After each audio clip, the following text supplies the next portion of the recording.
Welcome back to the deep dive.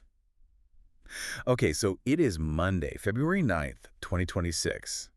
And I have to be honest with you. I opened my portfolio app this morning, saw the sea of red, and just immediately closed it. Yeah, Man, it is ugly out there. We are deep in correction territory. it has been a brutal week. I mean, on February 6th, Bitcoin just smashed right through that $70,000 floor. Oh, yeah. It bottomed out at what, $66,675? And to put that in perspective for everyone, that is a 45% drop from the highs we saw just back in November. Ouch. Yeah, when you say it like that, a 45% drop, Hmm. it just sounds even worse. It really feels like the sky is falling. But that's kind of what we want to dig into today. Right. We want to look at what's happening behind the red candles. Because if you ignore the price action for a second and look at the actual, the plumbing, the regulations, the tech, the corporate adoption, things are like actually speeding up. That's the huge disconnect, isn't it? The charts look like an absolute disaster, but the structural foundation is getting stronger by the day. So let's unpack that disconnect. The general vibe I'm getting is just risk off. Capital is flooding back into gold and silver, the old safe havens. The whole crypto market cap is down to $2.4 trillion. It feels like a panic. It does. It feels like everyone is just running for the exit. Well, retail might be running, but the so-called smart money is doing the complete opposite. You just have to look at Ark Invest. Kathy Wood's team. Yep.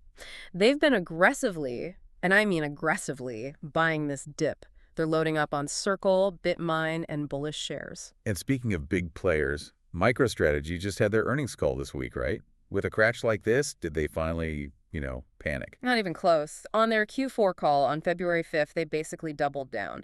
And this brings up a concept we're seeing more and more in the research notes. Okay. They're calling them DEDCOs, digital asset treasury companies. Deadco. Okay, what does that actually mean? It's a whole shift in corporate strategy. It's not just about investing in Bitcoin anymore. These companies are structuring themselves to act almost like their own little central banks. They see the dollar as a melting ice cube. Right, with inflation. Exactly. So they're using digital assets to permanently hedge their treasuries. For them, this price drop isn't a loss. It's a huge opportunity to secure more of a structurally constrained supply while it's on sale. So the conviction is there for corporations, but that conviction needs solid legal ground to stand on. And it really feels like a tale of two countries on that front this week. Yeah, it really is. The UK is just leaving the US in the dust.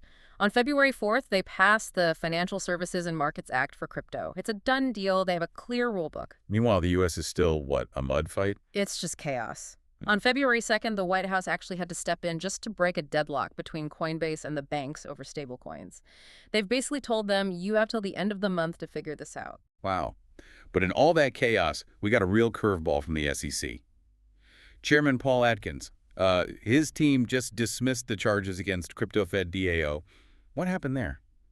The Genius Act. They cited it directly. This is the new legislation that finally classifies digital assets as private property, not securities. Which is a huge deal. It's a massive shift. It basically pulls the rug out from under the SEC's ability to regulate every token like it's a stock. But I'm guessing not everyone's thrilled about losing that oversight. Not at all. The same day, February 2nd, New York's Attorney General Letitia James came out swinging against the Genius Act. Of course. She sees it as a dangerous loophole for consumers, so you have this huge tug of war. The feds trying to create a clear path with the Genius Act, and powerful states like New York trying to pull it all back. So the U.S. is fighting over the map while the U.K. is already on the highway. Well, while the lawyers argue, the builders are still building. I saw MegaETH launched its public testnet today. Yes, and the specs are just wild. They're calling it the first real-time blockchain. With sub-millisecond latency. Okay, for those of us who aren't engineers, why is that such a big deal? Is it just bragging rights? No, it's all about utility. Think about the refresh rate on your computer screen. MegaETH is faster than that. Whoa. It moves blockchain from being this slow, clunky database into something with, cloud computing speed. You could run high-frequency trading or complex video games entirely on-chain. No lag. That is a serious leap forward. And speaking of trading, didn't the Chicago Mercantile Exchange, the CME, also make a move today? They did. As of this morning, they've launched futures contracts for Cardano, Chainlink, and Stellar, ADA, Lenke, and XLM. Which might sound a bit dry, but what that really means for the market is, What? It means they're legitimate. It means Wall Street now has the regulated tools they need to hedge their bets on these assets or even to short them. It makes something like Cardano safe enough for a pension fund to touch because they can actually manage the risk. Okay, so let's just recap for a second. We have Bitcoin down 45% from its high, total panic in the streets. But in the same week, we get a new comprehensive law in the UK. A new legal definition of crypto as property in the US. New Wall Street grade futures for altcoins, a blockchain that's literally faster than the blink of an eye. It's a complete divergence. The price is going one way and the actual infrastructure is going the other and getting stronger than ever. Which really raises a provocative thought for you listening.